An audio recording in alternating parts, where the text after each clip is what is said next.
ሰላም ውድ የቻናላችን ቤተሰቦች እንዴት ናችሁ? አዲስ መረጃ ይዘንላችሁ ቀርበናል። ታዋቂ ቲክቶከሮቹ በቲክቶክ ክሬቲቭ አዋርድ ላይ የለበሱትን ልብስ ምክንያት ለእስር ተዳርጓል የሚል መረጃ ይዘናል። አብራችሁ እንድቆዩ እየጋበዝናችሁ ወደ መረጃው እናልፋለን። ከሀገራችን ባህልና ስነ ምግባር ያፈነገጠ አስነዋሪ አለባበስ ለብሰው ለሕዝብ የታዩና ያሰራጩ ተጠርጣሪዎች በቁጥጥር ስር መዋላቸውን ተነግረዋል። ከሀገራችን ባህልና ስነ ምግባር ያፈነገጠ አስነዋሪ አለባበስ ለብሰው በአደባባይና በቀጥታ ቴሌቪዥን ስርጭት ለሕዝብ የታዩ ተጠርጣሪዎች ላይ ምርመራ መጀመሩን የኢትዮጵያ ፌዴራል ፖሊስ አስታውቋል። ፖሊስ ሰሞኑን በአዲስ አበባ በተካሄደው የሶስተኛው የጂ ፓወር ቲክቶክ ክሬቲቭ አዋርድ ከኢትዮጵያ ሕዝብ ባህልና ስነ ምግባር ያፈነገጠ አኳኋን ሰውነታቸውን የገላለጠ አለባበስ ለብሰው በአደባባይና በቴሌቪዥን ቀጥታ ስርጭት ለሕዝብ የታዩ ተጠርጣሪዎች ከግብረ አበሮቻቸው ጋር በቁጥጥር ስር አውሎ ምርመራ መጀመሩንም አስታውቋል። ፌዴራል ፖሊስ እነዚህ ግለሰቦች እንዲሁም ዝግጅቱ በስፖንሰርነት የደገፉ ፕሮግራሙን ያቀነባበሩ ተጠርጣሪዎችን በቁጥጥር ስር በመዋል ምርመራ መጀመሩን ነው ያስታወቀው። በቲክቶክ ስሟ ኢቫን ኢድሪስ ተብላ የምትጠራ ሴት ናት። ስሟም ደግሞ ወንጌላዊት ገብረ እንድሪያስ በመባል በዋና ስሟ ትታወቃለች። በቲክቶክም ከ697 ሺህ በላይ ተከታዮች አሏት። እንዲሁም በሁለተኛው ዮሐንስ መኮንን ኃይለማርያም ተብሎ የሚጠራው ወይም ደግሞ በቲክቶክ ጆን ተብሎ የሚጠራ ከ430 ሺህ በላይ ተከታዮችም አሉት። በሶስተኛው መቅድም ደረጀ መንግስቱ፣ አራተኛ ግሩም ገዛኸኝ ቀጭኔና በረከት ጸጋዩ ጃፋር የተባሉ ግለሰቦች መሆናቸውን ፖሊስ ገልጿል።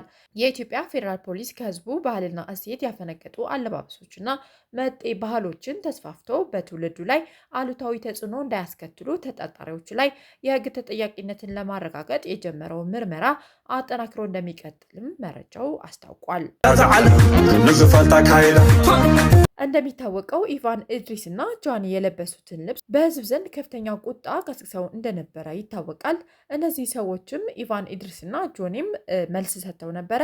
መልሳቸው ምን እንደሚመስል አይተን እንመልሳለን። አይዘዌ አለባበሴ ስላችሁ በዚህ አጋጣሚ ጋጥ ወጥ የሆነ ነገር አይደለም የለበስኩት፣ ግን ቦርሳ ይዤ ነበረ። ያ ስህተት ነው። ካለፈ በኋላ ልጅነት ያር እንዴ ሲጀመር ቆይ ልጅነት እኮ ልጅ ከሆናችሁ ከዛ ታላቅን ስማ የሚባለው ልጅ ነህ አርፈ ተቀመጥ የሚባለው ምን የሚባለው is for reason እና ታላቆችን ሰምቻለሁ፣ አክብራችኋለሁ። ቴንክ ዩ ሶ ማች። አላሳፈራችሁም ከዚህ በኋላ። የ2025 የቲክቶክ አዋርድ አለባበሴ በጣም ብዙ አነጋግሮ ነበር። ጥርት ያለ ነገር መናገር ፈልጋለሁ። በዚህ አጋጣሚ ወደ ሌላ ነገር ተወስዷል። ሶኒን የምታውቁኝ ሰዎች ዳንሰኛ ነኝ። ከ11 ዓመት ጀምሮ ዳንሰኛ ነበርኩ። ማይክል ጃክሰንን እያየሁ አደግኩት፣ እነ ክሪስ ብራውን፣ በቃ ብዙ ዳንሰኞችን እያየሁ አደግኩ። ከ2 ዓመት በፊት ቲክቶክ ላይ ፒን አረጋዋለሁ። አሁን የፕሮፋይል ላይ ስገቡ ቀጥታ የመጀመሪያ ቪዲዮ ፒን አረግላችኋለሁ። የማይክል ጃክሰንን ልብስ ፖስት አድርጌ ነበረ። በቃ ከዚህ በኋላ ለራሴ አዋርድ ስቀርብ እንደ ማይክል ጃክሰን ነው መልበስ የምፈልገው የሚል ነበረ። እንደሱ ነበር ለመልበስ ሀሳቤ። ግን እኔ ያሰብኩትና ሰው የተቀበለው በጣም ግራ ተጋብቷል። ከፖስት ካረኩ በኋላ ልክ ኮመንት ሳይ ነው በቃ አምሮዬ ወደ ሌላ ነገር ሄደው እንደዚህም ነገር አለ እንዴ ላይክ ማሰብ ጀመርኩ። እኔ ግራ ገብቶ የነበረ ኦኬ እስቲ ምናምን። ከዛ ደግሞ ቦርሳው መጣ። ደግሞ አልዋሻችሁም ቦርሳ ሀሳብ አልነበረም፣ ከዘራ ነበር ያሰብነው። ይሄ ዘመናዊ ከዘራ አለች እና ኬት አባታችን አምጠው ምንም ልናመጣው አልቻለም። ከዛ ቦርሳው ደግሞ ክለች ባግ ይባላል። የወንድ ቦርሳ ነው አክቹሊ። ትንሽ ብልጭልጭ እያለ ነበር። ሰው ሀበሻ ልብስ ነው ያሰፋውበት። ይሄ ከሀገራችን ጋር ሄድ ያው ሳስበው ሁሉም ነገር ትንሽ እንትን ይከብዳል።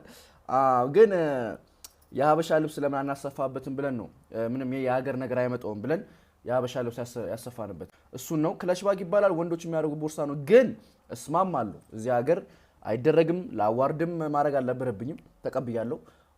ግን ያው ከዘራ ባገኝ ደግሞ ሞር የበለጠ ብታዩት ደስ ይለኝ ነበር። በፋሽን መንገድ ብቻ ነው እኔ ያሰብኩት። ያ ከዛ በተረፈ ደግሞ ገብረ ሰዶም ላላችሁ ሰዎች 100% እቃወማለሁ። ገብረ ኢየሱስ ጋርም አውርቼ ነበረ። ያው ገብረ ኢየሱስን ማታውቁት ከሆነ በጣም የሚቃወም ሰው ነው። ገብረ ሰዶም የሚያወግዝ የሚቃወም ሰው ነው። ከዚህ በፊትም ቪዲዮቹን እከታተላለሁ፣ አከብረዋለሁ፣ እወደዋለሁ። በጣም በጣም ጥሩ ሰው ነው። ከዚህ በፊት እኔ ስለማውቀው ነው ይሄን እምላችሁ። አሁን በድጋሚ ኦርቶዶክስ ነኝ ማንም ሰው ኮመንት ስላደረገ ማንም ሰው በሌላ ነገር ስላየኝ ኦርቶዶክስነቴ ማንም ሰው ሊወስደው አይችልም። ግን ስሜን ደግሞ ማጥራት ፈልጋለሁ። ቢካዝ በጣም የሚወዱኝ ሰዎች አሉ፣ የሚከታተሉኝ ሰዎች አሉና ያ ምንም እና እኔ ምንም ተልእኮ የለኝም። ጋሚ ግብረ ሰዶምን እቃወማለሁ እስከመጨረሻው። እኔን የሚያቀኝ ሰው ያቀኛል because አይቻለሁ ኮሜንታችሁን ሜሴጅ ላይ መጣችሁን ያቃሃለሁ ጃኒ በእንደዛይ ነገር እንዳላሰብኩ አቃለሁ ብላችሁ የመከራችሁን ሰዎች አሉ የሳደቡም ሰዎች አሉ ግን ደግሞ የመከራችሁኝን በጣም ማከብራችሁ ያ በድጋሚ አጥፍቻለሁ አልዋሽም ቦርሳ ኢትዮጵያ ውስጥ ሌላ ታሪክ እኔ እኮ ፖስት ከተደረገ በኋላ ነው ያሰብኩት እና ለማንኛውም ያ እወዳችኋለሁ አከብራችኋለሁ